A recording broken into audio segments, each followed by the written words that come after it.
I am really pleased to have with me for the first hour here in the studio, Kymone Freeman, activist with at DC Ferguson, at Black Lives Matter DC, award-winning playwright, program director, We Act Radio, which is 103.1 FM right here in Washington, D.C., and the website is We Act Radio, we as in W. I had the second half of a root canal done this morning, so the whole left side of my face is numb. And you still came to work. Yeah. Wow. But if it sounds like I'm not talking real clearly, that's why, because my left side of my tongue doesn't work. I thought you had some Jack Daniels or something. That would be nice. Yeah. We Act Radio, weactradio.com, dcferguson.org. And Kymone, welcome. Glad to be here with you, America's #1 progressive talk show host. That's not saying much because who else is doing it? Yeah, well, we're moving along. Yes, you're chugging along, and you have Henry David Thoreau quotes in here. This is wonderful. Yeah, thank you. There's a whole bunch of stuff that I wanted to talk to you about. And by the way, if anybody wants to call in and get into but I wanted to talk about Black Lives Matter. I want to talk about the work that you're doing. I wanted to talk about We Act Radio. I wanted to talk about microaggressions, and what triggered this for me was you were on my TV show, 2 nights ago? Yeah. As I recall. And after we got done talking, and I was getting out of my chair and I was going up to another position on the set to do another thing, and I walked by and put my hand on your shoulder and said, "Thanks for being here." And as I jumped up on that set, I suddenly had this flashback to 1979, and Dick Gregory and I were flying across the Atlantic Ocean going to Uganda. Really? And just hanging out and talking, and yeah, we it's a whole long story, but and he was telling me this story, and I can't tell it as well as he does, and wouldn't try. But the essence of it was, he was on Jack Parr's show back in the day, in the late 50s, early 60s, something Big show. like that. Yeah, it was then, and he was talking about how Jack Parr basically said "good job," sorta, but used the N-word and slapped him in the butt. And he turned around and just went off on him. And it as I was walking by you and I put my hand on your shoulder, what was in my heart was, that was great. Right. But it suddenly hit me, I recalled that, and I recalled the story that Andy Shalal told me on the air on TV. Mm-hmm. He said that when he's training, he owns the Busboys and Poets. There you go, Busboys and Poets. These restaurants here in town. And Eatonsville. Yeah, and he said when he's training his wait staff, he trains them about race. He says, we got to talk about race. And the example that he gave on the air was, he said, what he tells his wait staff is, if a white couple comes in and the restaurant's mostly empty, put them alone. Put them in a place where they'd be alone, because generally that's their preference. He said, if a black couple comes in, put them near other people, because if they're put where they're alone, they're going to think that they're being segregated. And he said, there's actually, there's this kind of different response as the result of different life experiences, different growing up experiences. And, having been a white guy for 60 plus years, and I try to have an idea what it's like to be black or grow up black, but I have no clue, frankly, any more than I have a clue what it would be like to grow up a woman, which you don't know either. I mean, we all have to acknowledge this. And so I wanted to talk about that.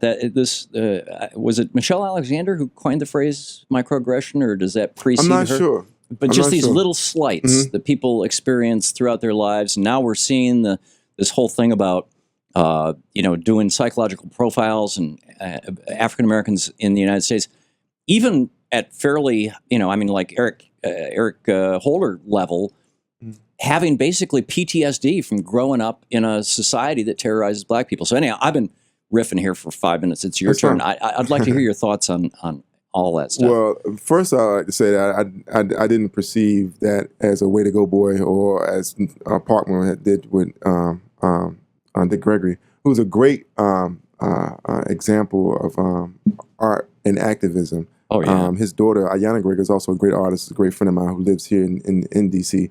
And so I'm very familiar with Baba Dick Gregory. So thank you for sharing that story. But, I was here with the invitation of your wonderful staff to have me on. I think you was on vacation, a much deserved one. And I was promoting a play that I was actually doing at the time at Busboys and Poets. Mm-hmm. And it was called Angry Black Man in Therapy, Whites Only, #ABMIT. And the first performance we did, nobody was in the house. The last performance we did was sold out and at the Howard Zinn Room in Hinesville. And so I'm very thankful for that. But it's a piece in the play where I tell this story because I used to work with the Summer Youth Employment Program. My first job was Marion Barry's summer program.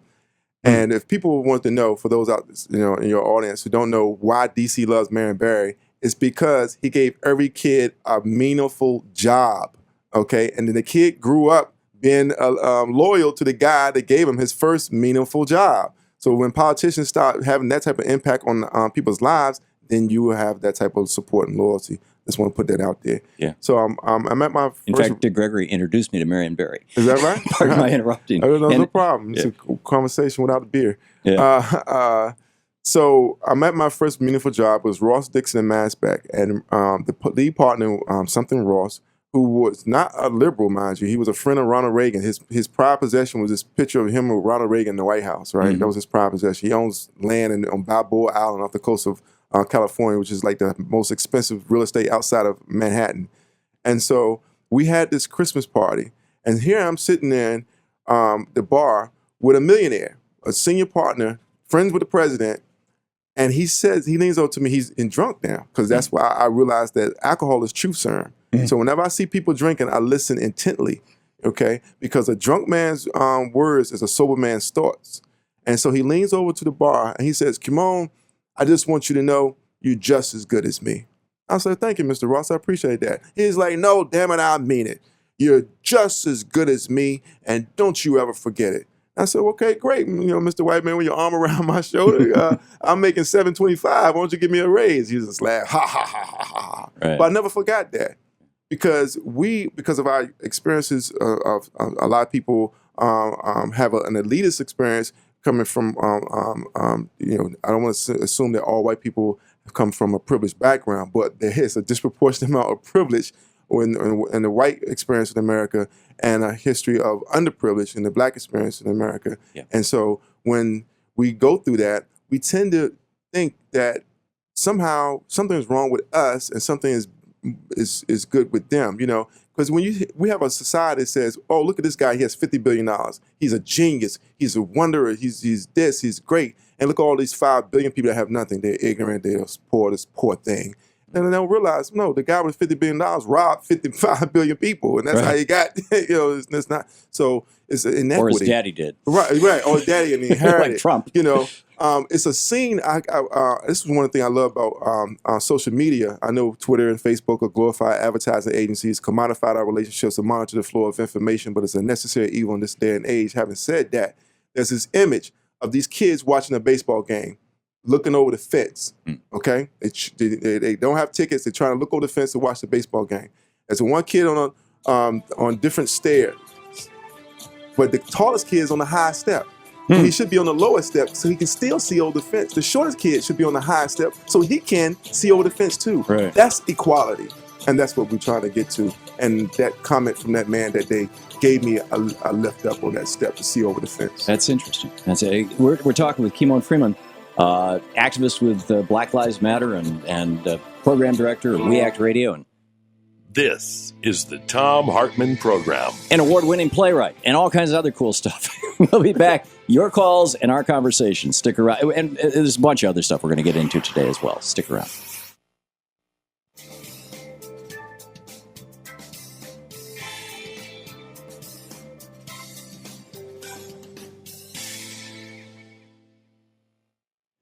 Welcome back. And you want to pick up some calls here? Yes, let's do it. Okay. Charles, watching Free Speech TV in Mount Vernon, New York. Hey, Charles, you're on the air with me and Kymone. I have family in Mount Vernon, New York. Charles, can you hear us? Yes, I can hear you. Can you hear me? Yep. Yeah, I can hear him. Money Young in Mount Vernon. I had to call in with the two latest incidents with the with Miss Bland. Miss Bland. Yeah, you got to listen to your telephone, Charles. If you're listening to your television, if your television's even on, it'll totally disorient you because there's about a half a minute And delay. Mr. Du Bois in Cincinnati. Okay. Yeah. So the point you wanted to make? Okay, I got the volume turned down. Thank you. I'm 68 years old, black man. I was a New York City police officer for about 9 years. I was a training officer within that. Mm-hmm. When I saw the incident with Miss Bland, I was totally outraged. Yeah. I saw the video, the dash cam of the officer, and the officer was coming up so fast behind Miss Bland that he was either going to have a collision with her or she had to move over. There was no violation of law there. Yeah. The rules are when an emergency vehicle comes behind you, you move over. Yeah. You move to the right. And then he exasperated the situation. Yeah, I think he set it up. He actually did a U-turn on this dash cam video to confirm that he actually did a U-turn when she passed him. He turned around and then chased her. And as you just indicated, his speed could very well have been the cause of her changing the lane in the first place. Yeah. Which I think is semantics, because having the right to pull her over at this point is a moot point. I'm more concerned with the fact what happened next. Her being arrested or dragged out that vehicle was a crime. Yeah. And of course, what happened to her next was a crime. So, but thank you for making that point. But I'm trying to launch a campaign here in DC called FTP, Female Treatment Protection. It is making it illegal for male cops to put their hands on female cops. It's already prohibited for them to search a female. So if they can't search a female, why should they have the right to put their hands on a female to begin with? Because they can brutalize them, they can beat them, but they can't search them. I mean, that doesn't make any sense to me. In an effort to wrestle community control over the police, I think this is the first important step, and I hope that people will take the time to go to Credo Mobile and look for the Female Treatment Protection Program, FTP. You may have trouble with the search engine because the Fraternal Order of Police carries a lot of weight, and a lot of people are not happy about anything that is going to get them to share power. So please contact me, Kymone Freeman. I'm sure it's on the screen. I'm also on Facebook, and you'll see postings there. So I hope people would do something about this. And let me say this, my brother, if you're really outraged, make sure that people take their money out of Bank of America, out of Morgan Chase, and out of Wells Fargo, because all three of these institutions, who are too big to jail, mind you, invest heavily in private prisons in this country. So they're making money off the suffrage and incarceration of black people in America. Amazing. Charles, thanks a lot for the call. We'll be right back with Kymone Freeman and me here on the Thom Hartmann Program. Stick around.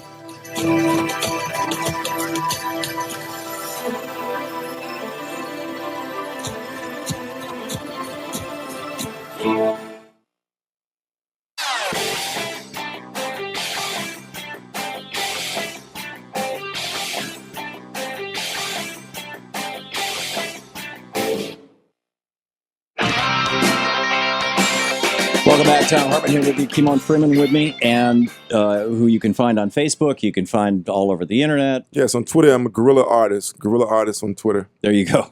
And with the backdrop of Samuel DuBose having his face shot off in about 3 seconds by a white cop who was just being oh so friendly, and then all of a sudden, bang.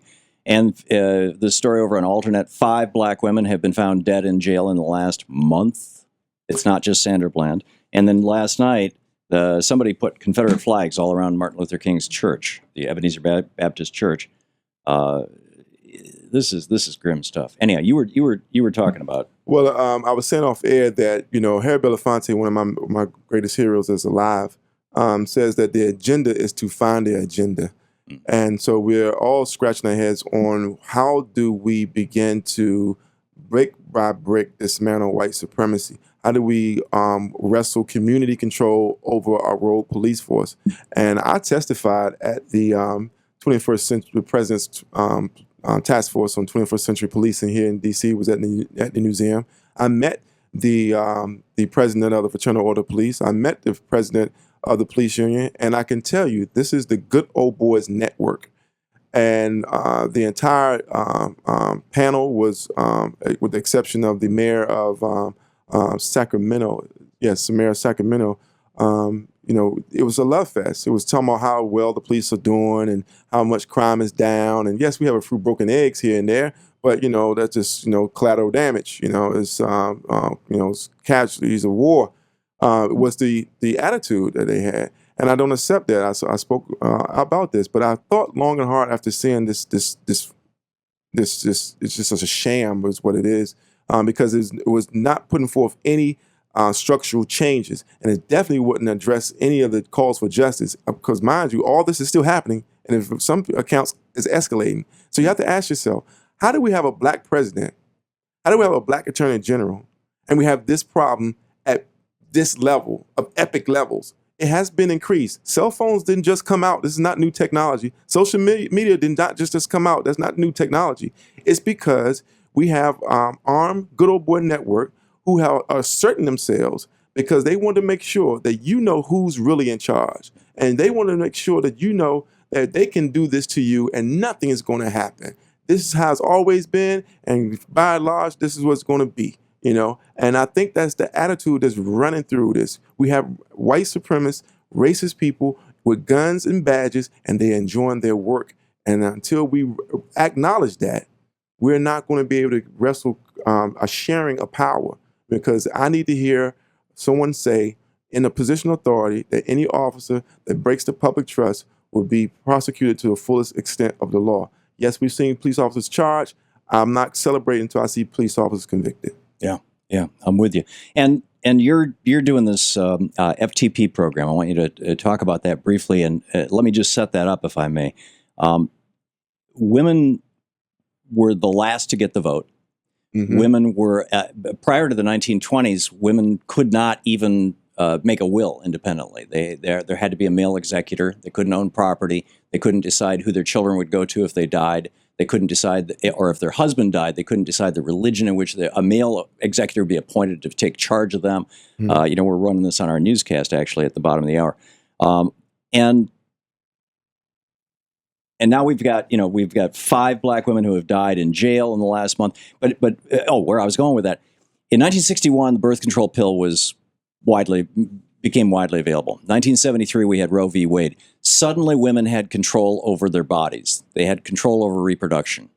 And that, I believe, was a major kicking off point for the women's movement, the modern women's movement. Women got power in the 70s, 80s, and 90s. And now there's this really aggressive push on the part of the Republicans, and we're seeing this with these doctored videos coming out of Planned Parenthood, to take away from women that basic reproductive power, the power over their own bodies, which I believe is part of, it's not just white privilege or white supremacy, it's white male supremacy and arguably male supremacy in general. And so you're pushing back on this, at least with regard to the police, on the FTP program. Tell us about it. Well, if we can agree that men have no right to put their hands on women, I don't see what's so controversial about extending that to the police. Again, it's as if they have different sets of rules. I just want to give a little quick history lesson for your audience. A lot of people don't know this, that the Statue of Liberty was a gift from France. Yeah. And it was originally a statue of a black woman. And those African features was too much for Americans to stomach. And so they sent it back to give it a facelift, to do a little Michael Jackson on it. And so when it comes back, that's when you see the current image you have. And if you go to the Statue of Liberty, you will actually see, because as an artist, there was a true artist, I wish I can give you the guy's name, who tried to hold on to his integrity. He left a chain around the foot of the Statue of Liberty. So if you go to the Statue of Liberty, you'll see a chain still on the foot of the Statue of Liberty. That's the only thing he could get. He could sneak in of the original presentation. And so why am I saying that is that the image of the black woman has been, from that moment to now under attack, because from slavery to now, we could not protect her. She was a concubine of their master. That's why they even had laws that the freedom of the child is determined by the lineage of the mother. So if the mother was a slave, the child was a slave. You know, so this is just a concerted effort of American history. You know, so I just want to put that out there.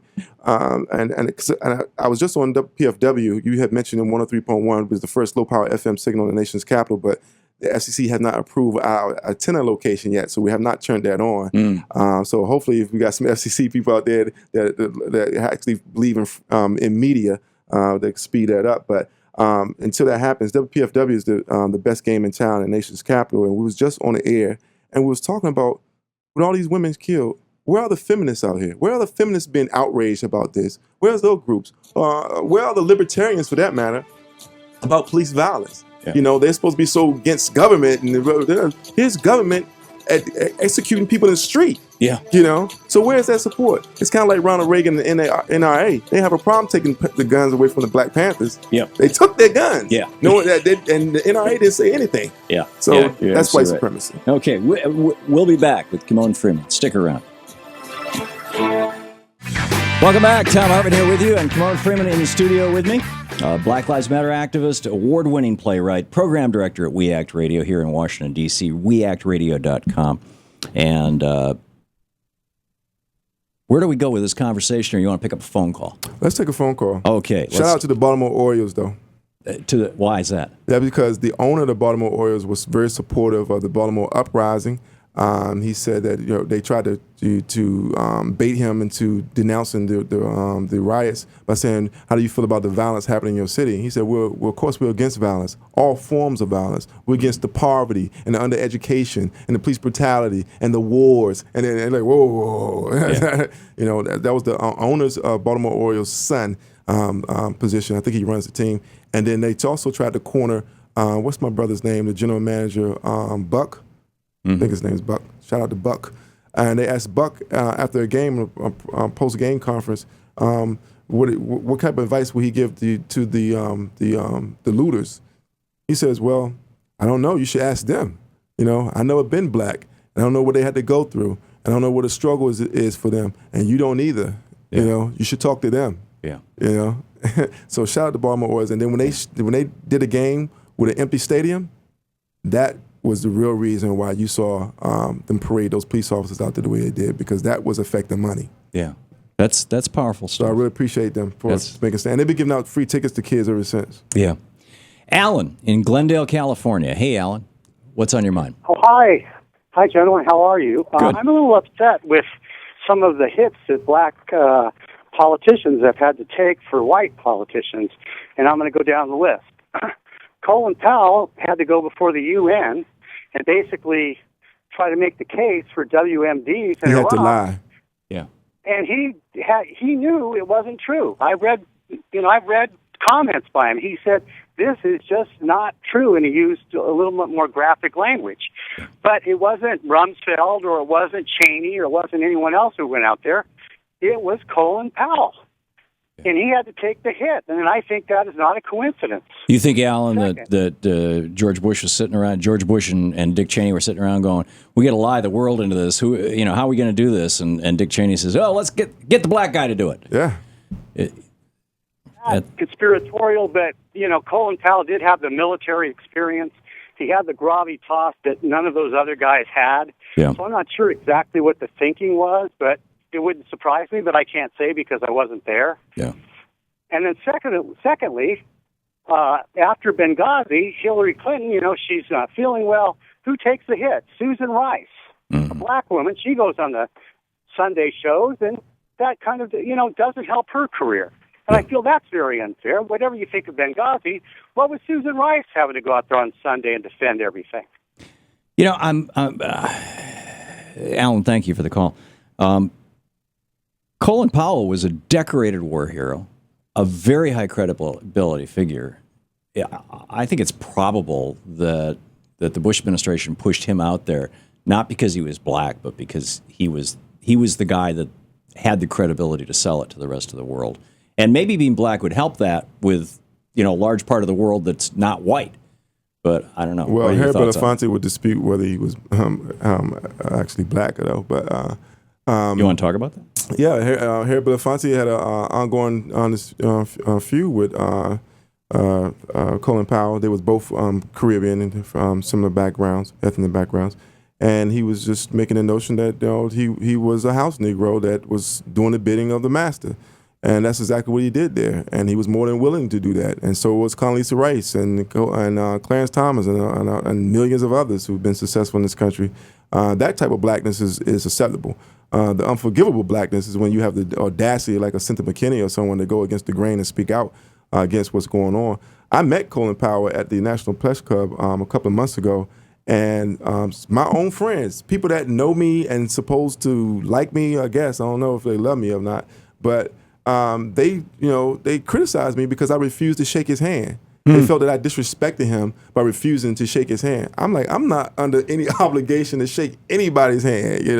I didn't call him a house Negro like Harry Belafonte did.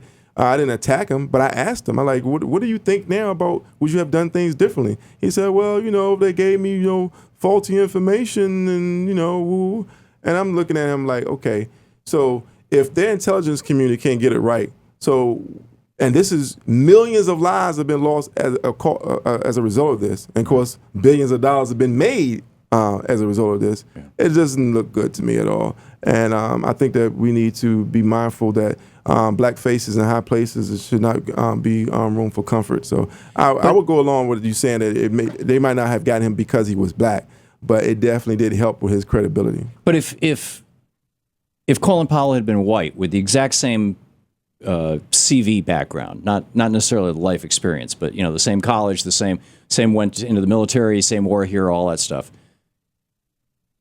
I think a white guy would have been honored to be Secretary of State. I mean, it's so what's wrong, or Connie Rice or anybody else? I mean, why should a person say no? I'm not going to be part of a white administration because I'm black. It's not about being a part of a white administration. I would have been honored to work with Paul Wellstone, I believe his name. I would have been honored to work with Howard Zinn. I would have been honored to ride with John Brown. That's not the issue. The case is that you're serving the bidding of a fascist imperialist regime. That's what the Bush administration was. And make no mistake about it, I'm still not convinced about what truly happened at 9/11. I'm quoting the Boondocks right now. This is a quote from the Boondocks. Don't hate me, hate the Boondocks. Ronald Reagan was a devil, Jesus was black, and the government's lying about 9/11. Mm-hmm. There's a lot of holes in their story. There was a flight, a TWA flight. Wow. 800, I believe? Yeah, Flight 800. Yeah. What happened to Flight 800, Tom? I think the best story is that the Navy was doing missile exercises off the coast and they shot it down. But they shot it down, and we can speculate whether they shot it down because they haven't admitted. Let's go about the facts of what they admitted, because people talk about conspiracies. Let's go about what they have admitted to. They admitted to, like you said, they was doing military exercises, right? Firing. Right. They admitted that they was in the area and that they fled the area after the plane went down. Right. Those are the facts. So you come to your own conclusions after that. Yeah. So this is what I'm talking about. We should not be a part of that just because it's beneficial to us financially, our career, and what have you. Plenty of people work for Walmart. They don't support Walmart, but no one's dying as a result of Walmart. But people are dying working with Lockheed Martin. People are dying in this administration that is funding these drones programs and the largest military industrial complex on the planet that President Eisenhower warned us about. So that is what we're talking about. But that is the number one game in town. And I'll let you push back, but I wanted to make sure I come back with a story I have for you. Okay, if I may. I mean, isn't there a certain danger to that purity? I mean, because I've heard that same argument about, for example, Bernie Sanders. This guy has been independent his whole entire life, and now he's inside the Democratic Party running for president. And there are folks who are saying, he should run as an independent. He should do a Ralph Nader. And the reality is, if he wants to actually become president, he's got to become part of the system.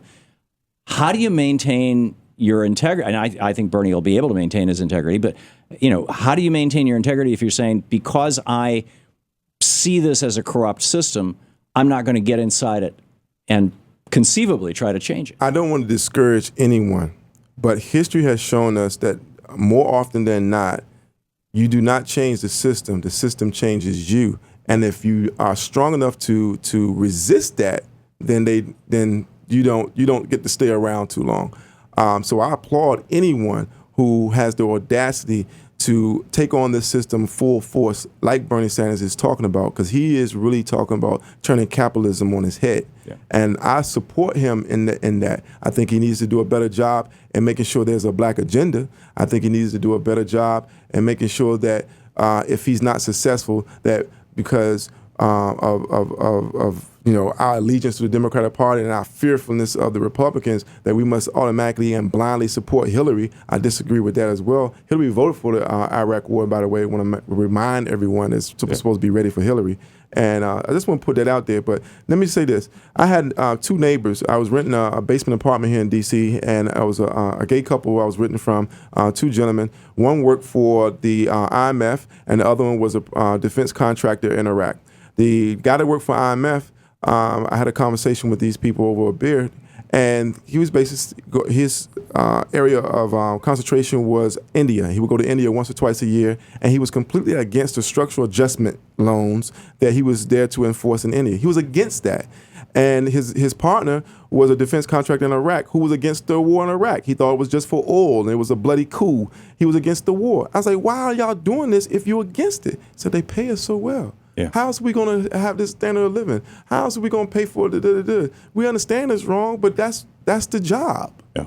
And so we do not have to convince people right and wrong. What we have to convince people is their morals on who they are. In God we trust. That's their power. The money, the almighty dollars, who they bow down to. Yeah, I mean, that even goes back to the war resistors. I mean, this was big back in the 60s, not paying your taxes because you don't support the war.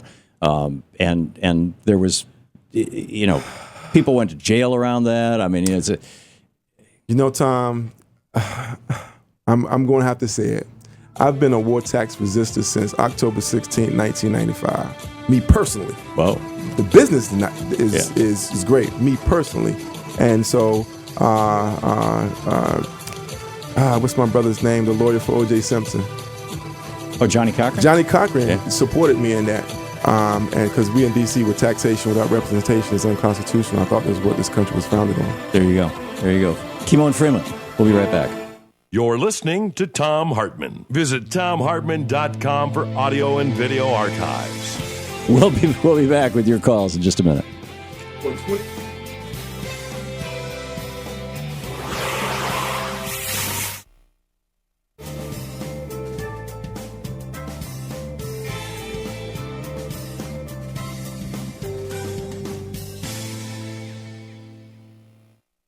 Commercial. Welcome back. Thom Hartmann, Kymone Freeman here, and let's pick up some more phone calls here, Kymone.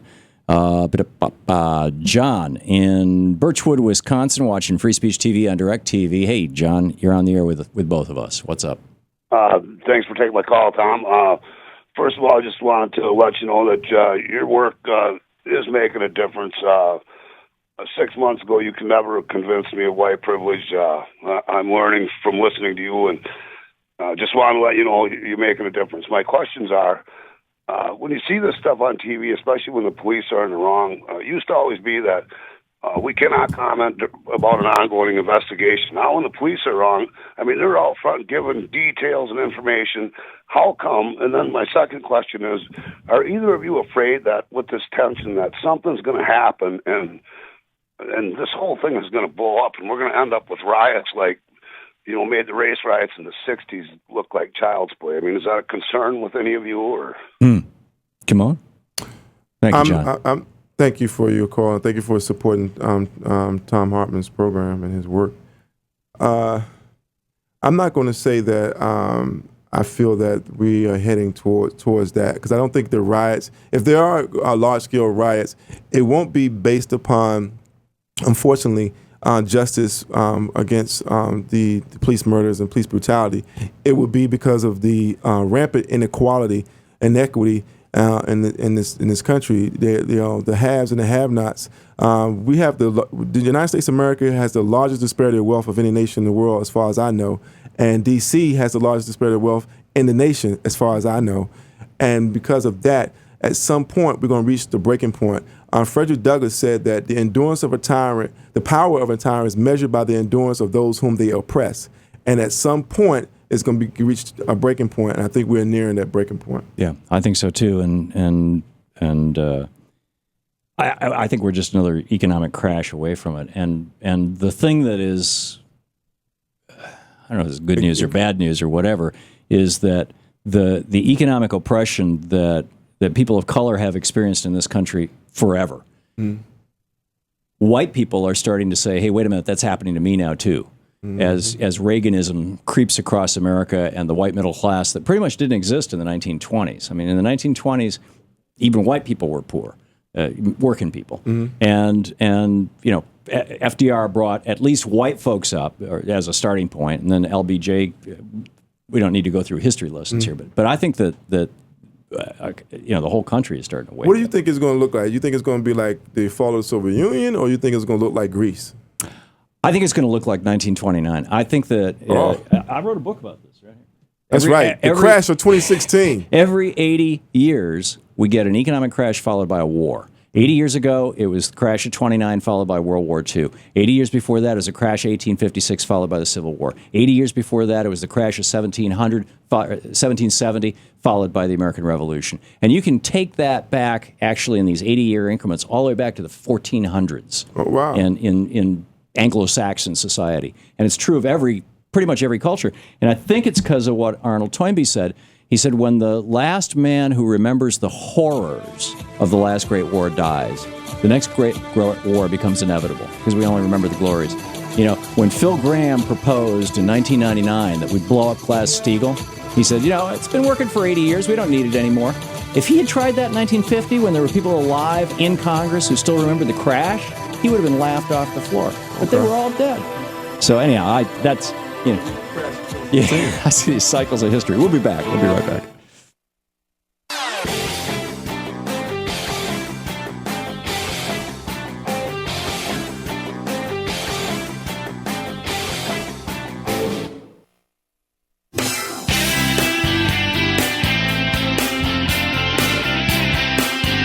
Yeah, got a few.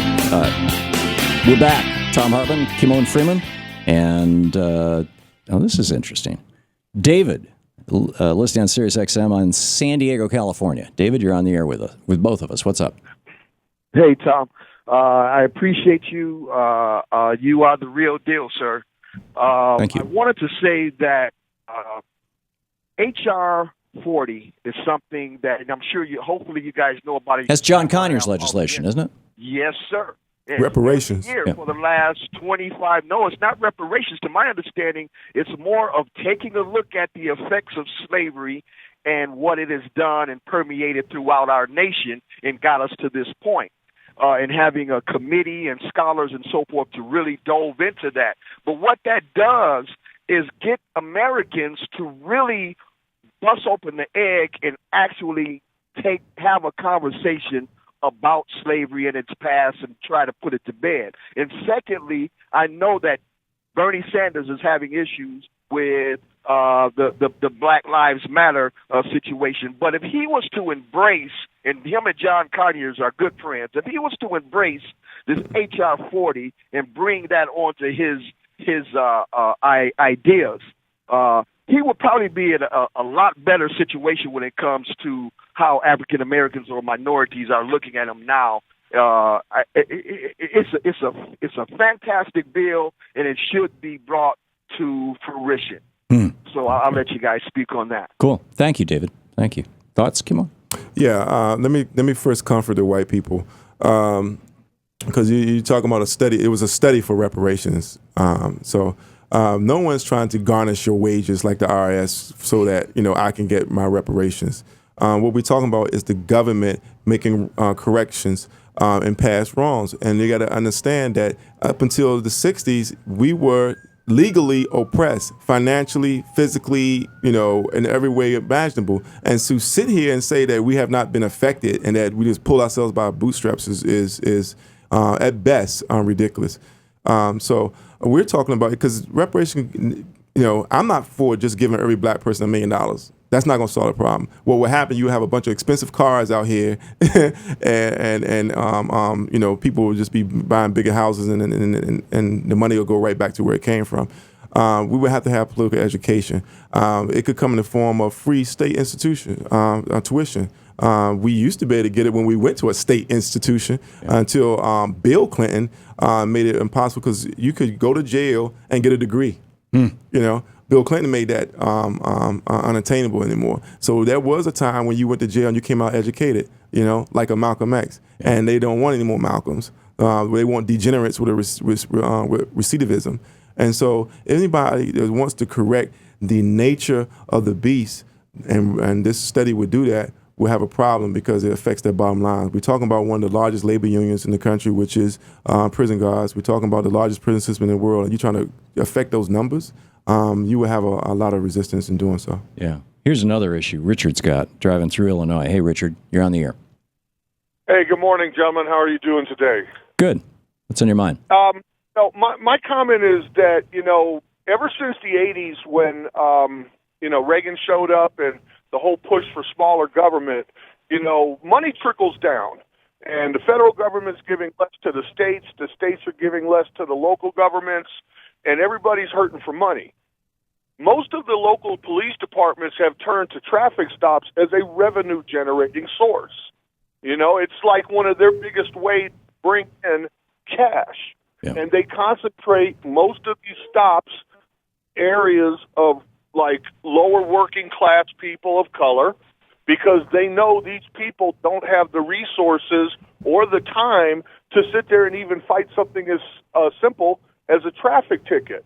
Most traffic tickets, when you get them, I know where I live, if you get a ticket, you can't even get a court date to fight it until you post bail, which is usually the cost of the fine, the court costs, the whole thing. It can be, you know, $500 up front just to get a court date to fight a ticket for running a red light. Whoa. A lot of people don't have the money or the time to go through that. So it's quick, easy money for the cities. They don't do it in white areas where people are making good money because you know people are going to post that bail and they're going to show up in court. Most of these cops don't even show up in court if you get a court date. And I know this from experience because my wife got ticketed like that. Yeah. So thank you, Richard. It's an excellent point. It's not just like institutional and structural racism. It's institutional and structural Republican or conservative stupidity. This, let's strangle government that then throws it down to the cities, and then the cities are looking around going, okay, we got to do something. Let's start squeezing some money out of folks.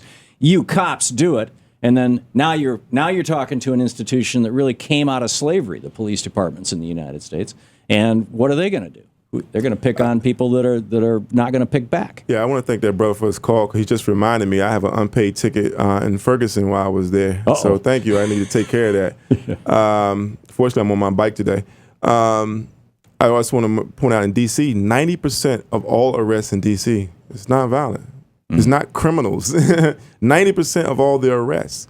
So we really need, and most of these cases that we found with the police, look what Eric Garner, what was he doing? Yeah, selling cigarettes. What was Sandy Brown doing? What was the Sam DuBose doing? You know, these are not criminals. They didn't, so we need to, he has a very good point there. It's over-policing. And they're really trying to justify the work that they do and keep the machine fed. And we have our work cut out for us, because how do we bring accountability to a group of men who are armed to the teeth and hell bent on violence? Yeah, Officer Friendly. There's a Norman Rockwell picture.